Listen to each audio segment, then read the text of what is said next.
중동전쟁이 장기화한 탓에 취업자 수가 17개월 만에 감소하면서 고용 없는 성장에 대한 우려가 커지고 있습니다.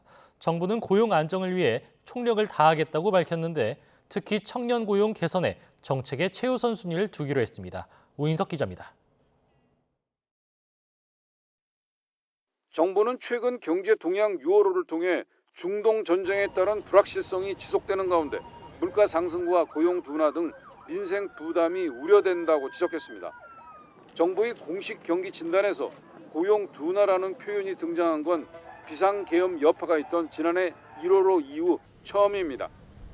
물가와 고용 등 민생 지표는 중동 전쟁의 영향을 본격적으로 받는 모습입니다.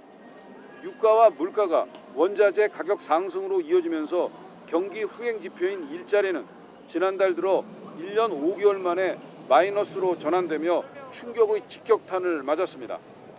유례없는 반도체 호황에도 제조업 취업자는 14만 명 줄며 7년 3개월 만에 가장 큰 폭으로 감소했습니다. 4월에 비해 감소폭도 2배 이상 커졌습니다. 반도체 특수가 역대 최대 수준의 수출 증가세로 이어지면서 올해 성장률 전망치를 견인하고 있지만 제조업 일자리는 역주행한 겁니다. 건설업과 도소매업, 농림어업 등 전통적인 고용 창출 산업도 부진을 겪고 있습니다. 연령대별로는 15세에서 29세 청년층 일자리 부진이 확대되고 있습니다. 지난달 청년층 취업자는 25만 5천 명 줄며 코로나19 영향이 컸던 2021년 1월 이후 최대 폭으로 감소했습니다. 청년층은 산업과 인구 구조 변화, 기업의 경력직 채용, 중동전쟁 장기화로 인한 경기적 측면까지 고용시장에서 삼중고를 겪고 있습니다. 정부는 일자리 문제에 각별한 경각심을 갖고 총력을 다하겠다고 밝혔습니다. 특히 청년 고용 상황 개선에 정책의 최우선 순위를 두고 혼신의 노력을 다하겠습니다.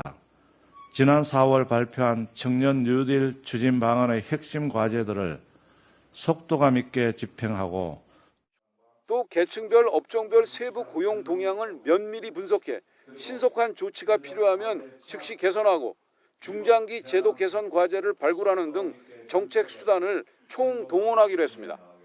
YTN 오인석입니다.